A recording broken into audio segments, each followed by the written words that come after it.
inşallah iftarına pişiririk. Kahıdan dolma. İnşallah. Şətərdir. Laf əla. Başlayalım mı? Başlayalım. Başladık. Mən bilirəm sənin kimi yoldaş Görək. tapmaq çətindir. Məhəmmədin yoldaşlığı əzminidir mətin. Məhəmməd ver. Deməli biz hazır olmuş qiymaya soğan doğrayacağıq, atacağıq. Həyatda bir yol götürək, əməkdə əl bir olaq.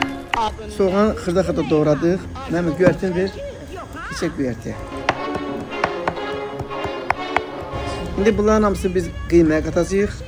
Soğan, düyü, bir də ki göyərti.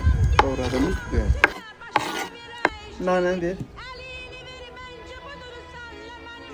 Tuz. Bu da bizim sarı kök. Bəsdir. İstiyor.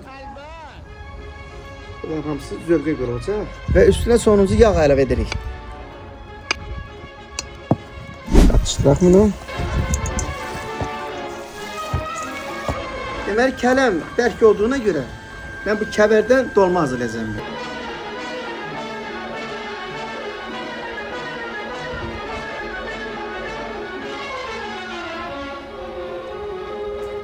Bu kağıt olmasını səliqəli qazan içində düzək. Bir qaşıq tomat götürürük, ataq suya. Tomatımız hazırdır. Əlavə edək bura.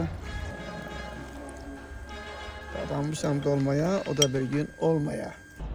Koyaq indi burada pişsin yavaş-yavaş. Yeməğimiz hazırdır. Birazdan da azandır. Ya Allah.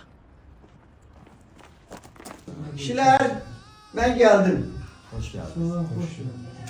Dolmanın tadına bakın. Allah orucumuzu kabul etsin. Allah kabul. Bu da bizim dolma.